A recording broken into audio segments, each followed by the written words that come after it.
On the Sands Showbiz Podcast, chatting with Nigel Clarkson, it's Thereza Bazar. Yes, look at you. Amazing. Amazing. You look absolutely fantastic. I'll tell you what. I've washed my hair and put some lipstick on for you, okay? I cannot lie. Well, you always look amazing. You always look amazing. I can't believe that I'm actually talking to you on a podcast because it's going to be great. I've been a massive fan. In fact, later on, we've got the biggest fan possibly in the UK. He's not going to be talking to us, but I'm going to be telling you who it is. I think you'll be surprised. All right. I actually quite like surprises. It makes me think my mind goes chink, chink, chink, you know. On the show today, on the Sands Showbiz Podcast, we are so lucky to have a fantastic guest, a guest I've admired for years. I remember going all the way back, watching her on the TV shows. It's Thereza Bazar. Hello. Hello, my darling. How are you? I'm fine. Thanks ever so much for joining us. It's great to have you on the podcast. Lots to chat about. Of course, you got a brand new song out at the moment. We're going to come to that in a mo, though, because I need to go back all the way back. You know, when we were watching you on Top of the Pops and how it all started for you back in, was it in the 70s when you first got that first hit? It was. Guys and Dolls, my first pop group, 1974. I mean, seriously, even now I kind of stop and I think, oh gosh, that's a very long time ago. I mean, that's 50 years. So, and I'm still in touch with Julie and Martine, the Dolls, and we are firm friends for life. And it's a marvelous thing to celebrate. It really is. How did you get into it in the first place, Thereza? Oh, purely by accident, as like sometimes that happens in life. And I answered I answered an audition because I had been doing a couple of pantomimes and then a little touring show. And answered an audition for girls and boys who could sing and dance. So I thought, yeah, I can do that. And I went along, and it was for Guys and Dolls, a pop group. Yeah. And I'd chosen these ridiculous things. I sang Somewhere from West Side Story. You had to say a piece of prose. Well, I chose Shakespeare. I mean, I wore a black polo neck jumper and a long skirt and flat boots. I mean, you know, I had no idea about image or style or pop music or anything. And I guess innocence sometimes, naivety, that can be like a winning card as well. I don't know. Maybe. I mean, I will jokingly say I might have been the only girl smaller than David Van Day. So they were pairing us up, you know. I thought, oh, she's cute. She'll work, you know. And they just overlooked all the other stuff. Like, I don't know. I've no idea. Yeah. So it was a little bit like fortune. Is it just like luck sometimes along the way as well? You need a bit of luck as well as talent. Oh, I truly believe that. I think it's but a friend said it's like 99% perspiration and 1% inspiration. And I think that's true as well. But I think in life, you know, it is timing, right time, right place. And funny enough, I was about to have my tonsils out at the same time as all of this going on. And my mum and dad said, but you've got your operation. I went, no, I'm not doing that, you know. And I was very young, but I just kind of thought, well, you can't really go and say, yes, I'd like the job, but I can't come to the signing of the contracts because I'm going to be in hospital having my tonsils out. I mean, it just wouldn't really work. So no. So from there, you obviously went on, and everybody, by the way, knows of Dollar. Everybody I speak to knows of Dollar. And what I did an experiment on Facebook, and I just took a picture of you back in 77, and I just put your eyes on, just a little clip of your eyes, and I said, coming soon, a fantastic guest, and everybody knew who it was just off your eyes. It's incredible, isn't it? Wow, that's very smart. That's a good tip for me. I have to think about that. Well done, you. Thank you. And well, you were one of the best looking ladies on Top of the Pops, weren't you, in the 70s? Let's face it. I mean, I remember with my pal, when Top of the Pops came on the Thursday evening, we used to look at, you know, who's on, and you say, oh, Dollar's on. And it was the perfect combination you had going on there, didn't you, in the pair? Oh, well, that's very sweet of you to say and lovely. But I didn't really think that. I think when you're in the center of everything that's going on in your world, I had no idea what I was doing at the beginning with image and style. I had huge issues with how I looked, and that was from the Guys and Dolls days, and just didn't know how I really fitted in, and sort of body shape, all sorts of, I think, a precursor to what so many young people go through these days, but no one used to talk about it back then. Yeah. And it's very relevant for young, girls and boys. Actually, it's not a sexist thing. It's for everybody trying to grow up, understanding how do I want to look and what do I have to deal with? Oh, I wish my legs were longer. I wish this was this. It's a fascinating thing, but actually being stuck on the television, I spent a lot of my life hiding behind the sofa. Really? Watching. That's the truth. It's actually true. I was terrified, and I would because you never see it back. Yeah. Think about that. You never know what it looked like. You can see an image in the screens when you're actually doing your dress run or rehearsals at Top of the Pops or whatever TV, but you never get to see what you looked like until it's screening. Yeah. And it's just stressful. I used to literally hiding like a child behind the sofa, sticking my head out going, oh, I think I look quite nice. And sometimes I'd actually hang my head in shame going, why on earth did I want to wear that? Because that looks dreadful. But yeah, everyone thinks you've got a whole menagerie of people looking after you, running after you. There was nobody. It was just it's all nobody. Your own styling, was it then? Yeah, you do your own styling. You choose what you're going to wear, how you're going to look, if you're going to change it. Nobody. And I used to be stressed out. I mean, that's the irony, isn't it? You get a phone call back in the day. You've climbed the charts, you're on Top of the Pops, and that's how it works. So you get a phone call at 10 o'clock on a Tuesday. Yeah. From the promo people at the record label to say, we've just got the charts through, the BBC charts, the top 40, and you're in it. If it's your first model, you've climbed enough. And hang on, we're pretty sure, but we just want to get the phone call in. You're guaranteed to have Top of the Pops tomorrow. They film on a Wednesday. So you'd be hanging for half an hour, an hour to have it confirmed. And then on the Tuesday, well, what am I going to wear? And what's it all? Because, and seriously, that's exactly how it was. Amazing. Very hand to mouth, isn't it? You looked so terrific every time you were on. It was one of those moments, and we used to just stop and just stare. And even all the ladies as well said you looked terrific, as well as everybody just thought you looked terrific. And I think it's one of those parts of history, of musical history, that everybody remembers. Dollar. You had some great songs as well, didn't you? Yeah, we did. But I mean, just playing on the image for a sec, I actually go, obviously, because I've re-emerged after decades of not doing anything. But I was actually at my hairdresser's the other day, and I said to him, if I could have another life at the beginning of a career, maybe I would not choose glamorous, because it is high intensive. It's a big deal. I could have had something like Sia had the best idea, just have a wig that's over her face. You can't see what she looks like. Oh, it doesn't matter.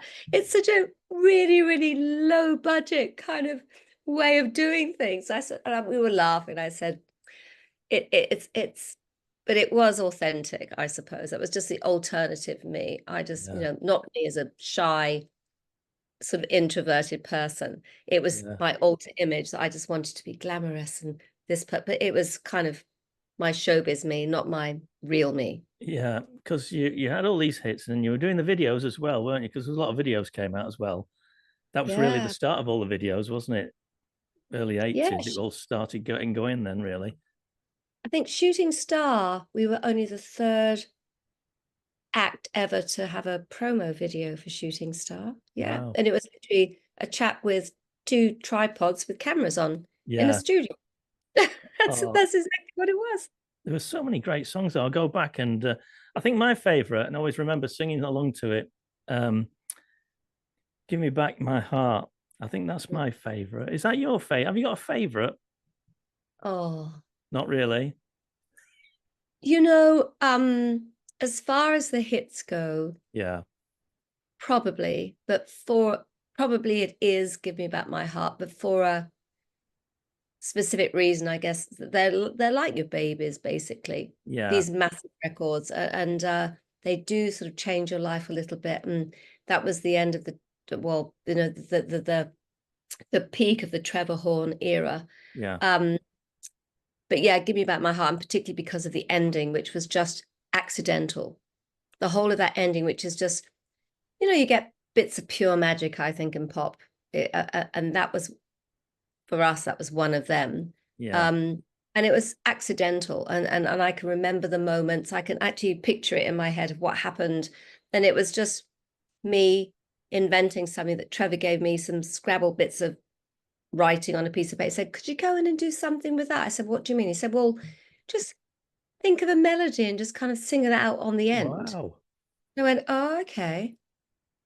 And so I singing it, and he's beaming at me. And I sort of go, and we do it. And I said, oh, okay. I said, well, let's go again. And he goes, no. He said, that was it. And I said, no. I said, because I'm a perfectionist. I like to just go over and over and reflect. And he said, no. I said, that's just what I was dreaming of. And it's like angels are watching you walk in your sleep. It's about his dog that died. Oh. That's actually the story at the end. But he just gave me this scribble piece of paper. And it was just him, me, and Gary Langan, the engineer, just us in the studio very late one night. Yeah. And I'll never forget that. So that's a little bit of magic, because that is pure just creativity, isn't it? Yeah. Was there a stronger person in Dollar then? Is it yourself or was it David? Who made all the decisions? Was there somebody who tried to make all the decisions, should I say? Was there? I think in the early days, we were both very young, and we made a lot of decisions together. David Van Day had a great business savvy kind of brain, and he was intuitive, very charming, had lots of talents.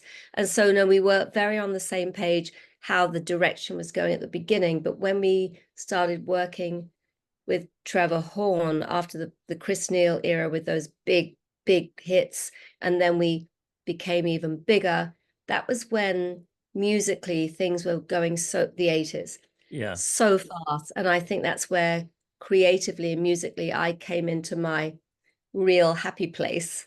And David was kind of left behind. He didn't really understand.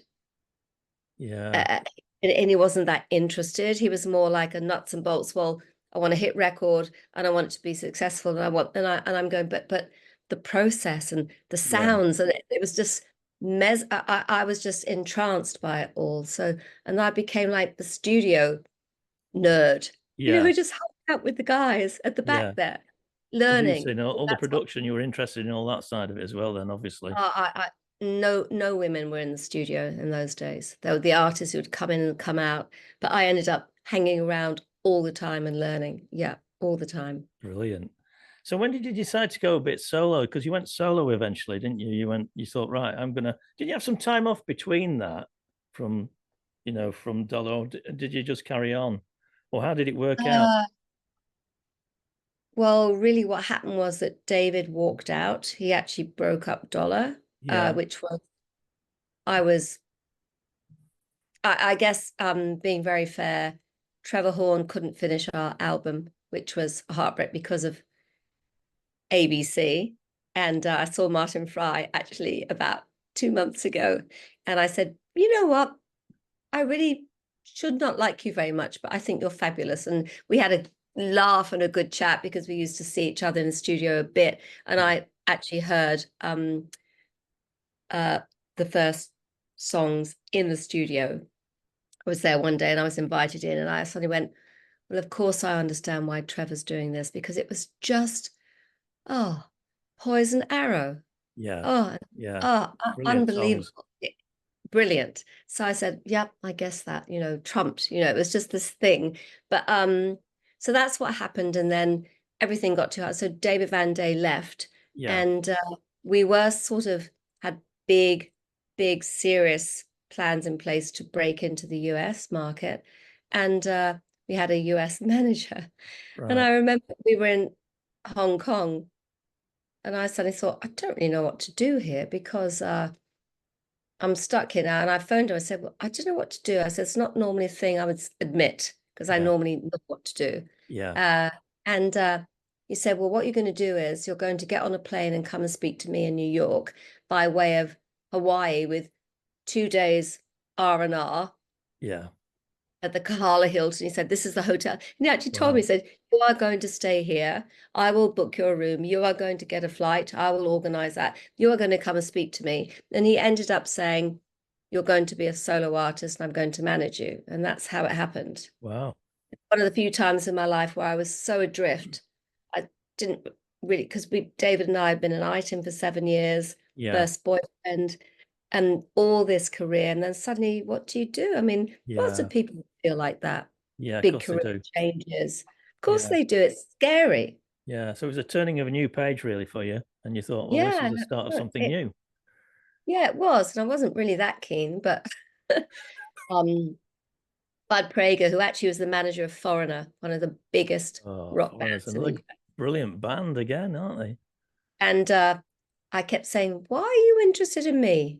And he chuckled. You go, I don't know, but I think there's something there. And I go, okay. I mean, it was a very interesting relation. He's no longer with us, sadly, but he was very powerful, and he believed in me. And that's how I got my solo career together, which was not ever what I wanted to do, to be on my own. I did it, but the upside of that was I got to work with the best British songwriters on the planet, and forever grateful for that. What an education. So good. Right. I mean, we're coming bang up to date now as well, and you got a brand new song out, haven't you? Is it exciting? Yeah, it's I pushed music to one side, and one can have things running in parallel, but I think lots of things were happening in my world. So I stopped listening to music for some seriously, not classical, but pop music. I just opted out. Yeah. And then recently coming back in, I am so intensely interested in music, modern music, other things, all kinds of music. And so this latest song is actually a track, a song that I wrote with my son. Yeah. 12, 14 years ago, when he was doing a music degree and I was fiddling around with something, trying to learn about, was it garage band or something even back then? And he's going, oh, what's that, Mum? And I said, oh, it's just something I'm thinking about. I'm trying to, and I'm I'm really not very good on apps and stuff, but I'm getting better. I'm trying. And he goes, oh, can I have a go? I said, yeah, go for your life. And he sort of came up with this. So we had this mother-son kind of thing going on. And I recorded it with a very young girl band in Sydney that almost got through to the to go through with Sony, but didn't. And I suddenly thought about it a little while ago and thought, it's good, and very happy with how it sounds. It's cool. It's certainly not 80s retro. And it's not cool, but it's somewhere in between, which I kind of like. Yeah, it's modern. So you teamed up with Stephen Fox. So is that a couple of years ago then, or how long ago would that be when you? I first was introduced to Stephen in 2019. I had this, which is the beginning of why we're having this chat now, is that I came up with this crazy idea in early 2019. Maybe I should do something musically again. And so I thought, oh, maybe I'll put on a one-woman show, which is the worst idea because it's all on you. Yeah. So I devised this show, which is a bit of chat, Q&A, lots of musical interludes, a bit of an unplugged section as well, acoustic. And but just for one night in the UK from Australia, which is crazy, really, but that's what I did. And I needed someone to sing a few of the songs with me. And a good friend said, got this great guy, he's a great singer. He moves well. I think you'd look good visually. Yeah. And so I was introduced to Stephen, and we only met, I think, the day before. We had a bit of a rehearse, and I went, this is great. Wow. Then COVID hit, of course. Yeah. And then I got back in touch. And I said, are you up for thinking about doing this? He went, yeah. And I went, wow. And I thought, how easy is it? Just felt right. Yeah, it sounds right. It sounds great. The combinations works there, doesn't it? Yes, he has a. It's interesting. He has a incredible voice. No comparisons, but he's also really immersed himself in the dollar catalog and learned so much more about our music, and so he's actually adapting his voice to make sense of what we're doing, which is fabulous. So he's on a learning curve and enjoying the musicality, and so am I. So that's really nice. And live-wise, he's just a fantastic performer. Oh my gosh, he's brilliant. Yeah. So are you based in Australia then? Is that where you're Yeah, I live in Sydney. Sydney. Yeah. So do you come back to the UK occasionally? How's that work? Do you come back like once a year or?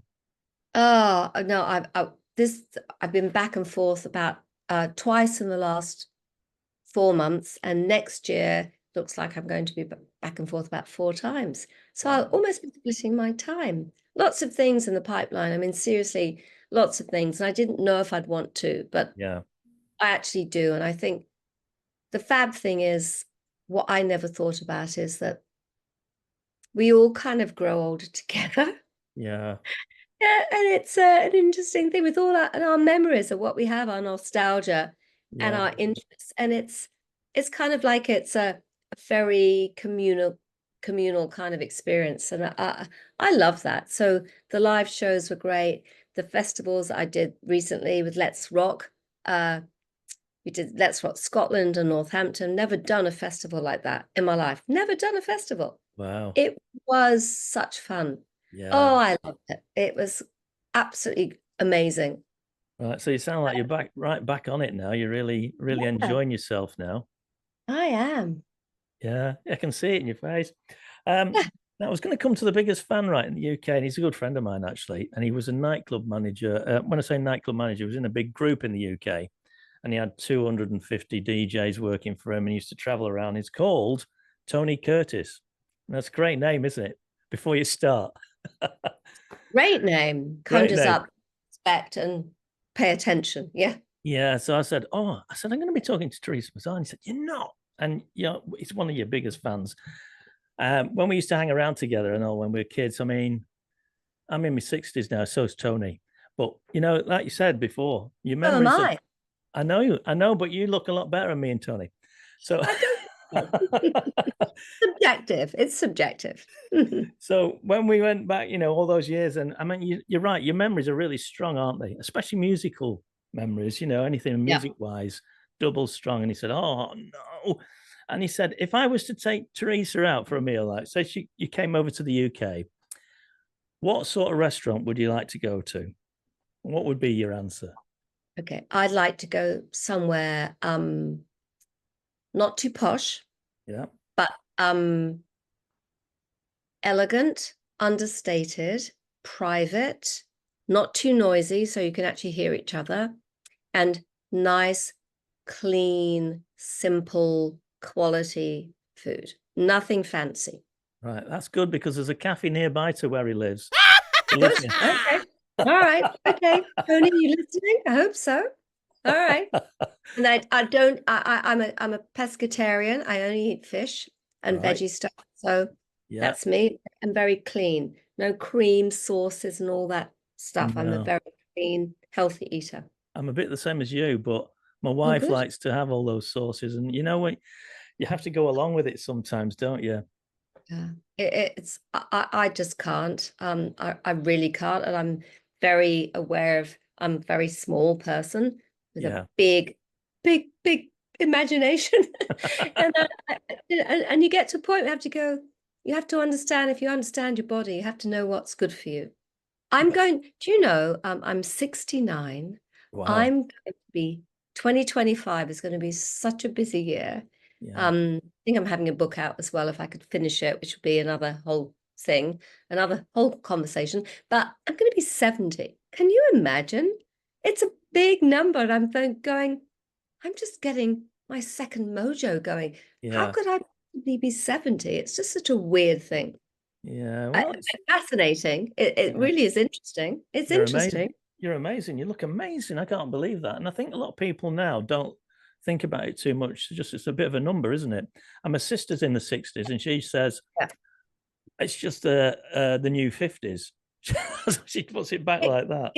It is true, and I think there's been such a real with people. I think more of the ageism kind of negativity with people in the workforce who are judged purely by a number, their age, rather than their experience and their abilities. That is just seriously wrong.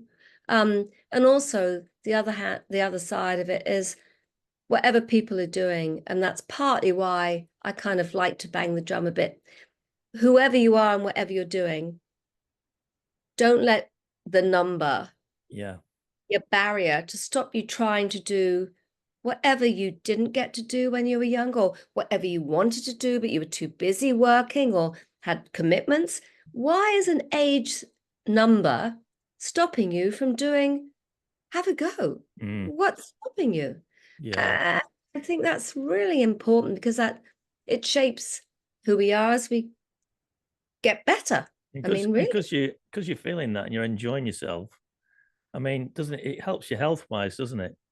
100. That's right. So everything it's all part of the same package. It really is. So if I can share that on any platform, I'm happy to do that, because it is very personal to me. I'm not going, I'm the age thing. Well, I wore a mini skirt, and kind of some friends came over. I said, we saw your Let's Rock Scotland, your pink fluoro miniskirt. You look great, because if you've got the legs, flaunt them. I said, do you think so? I said, I liked it at the time. I'm now having a bit of a reflection. She said, why? And I said, no, don't know why. Because that's it. If you've got something about yourself that you love, do it. It's fantastic. You look amazing.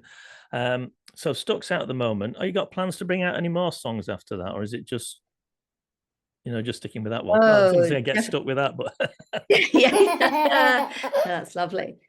No, actually had a WhatsApp from the lovely guy Gary, who runs Energize, our label. He's going, we need to have a conversation about follow-ups and new music. And I said, yes, we do, because there's a lot going on in my life always, and I'm kind of busy. But no, so we are going to be making an album. Brilliant. And we need to have lots and lots of, we need to get on with the job. And the wonderment of tech nowadays, I can be here, Stephen can be in the UK. He's a consummate professional. He gets the track. I can get a track. We can swap backwards and forwards with the producer. We can do things. We send stems across. It's so much simpler. Yeah. And so it's more just prioritizing. Yeah. It's opened up a lot of different ideas, hasn't it? The internet. It's bad for some things, but it's really good for others, isn't it? And connectivity. You're wherever. Where are you, my darling? We're in Lytham St Anne's in the UK, near not far from Manchester, Blackpool, that way. Exactly. And I'm in Sydney, and it's like we're next door. That's what I mean. It's such a wonderful thing that that it's boundless now in what we can achieve. So but I have to get on with it. I just have to try and prioritize.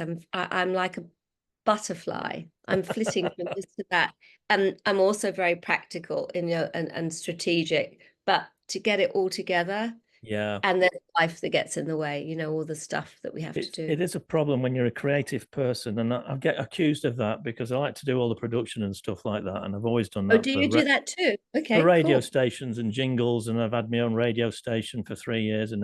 But you have to have tried, as opposed to it being this niggling thing. Probably that's called regret, when you get too old to do that, to go, why didn't I try? Definitely. So yes, but you'll claw that back and more. Learning from that experience. Well, anyway, I've done it, like you're saying. We learned from it, and always take positives away from the worst situations. Me too. And we had great fun doing it, and we had a really big audience up and down the UK, so it was really good. Well done, you. yeah, it's nothing ventured, nothing gained, but Mm. you are greater and bigger because of that experience. Yeah. How do people find out about you then on the internet? What's the best way? I mean, social platforms, which would be your favorite platform? You're going to be on the socials, aren't you? Oh, I'm a dab hand now, aren't I? Because I actually had to. So, cast our minds back. January 2023. Yeah. Some very kind person was running my Facebook that I had nothing to do with for a decade. I think I had 2.4K followers, and they used to post something every now and again. I didn't even know what it was about. Didn't do anything. Didn't look. Yeah. Because I'm writing this book, which actually got to a very big, to Random House, very big publisher. Yeah. To acquisition. They said, we really are interested in this, but her social media just doesn't stack up. So I said to my literary agent, what do I need? He said, well, maybe 20K is a starting point. I went, okay, watch me. So the whole of 2023, I started to learn about that, and I do it all myself. It's pitiful. Wow. It's better now. Pitiful, but everyone knows it's me. And now in September 2024, we're on 21K. Brilliant. Facebook, which is the main thrust, because that is probably the platform that maybe is best serving me. Yeah. But Insta, I'm just more getting into. I think I've got 1.5K, but I have to work harder.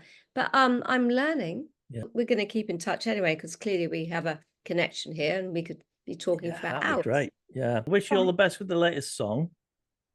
Stuff. Thank you very much. We'll link back to it and everything as well. We can actually put the videos on our website and everything like that. So, but it's been great chatting to you. I'm so chuffed, and it's really nice to catch up with you.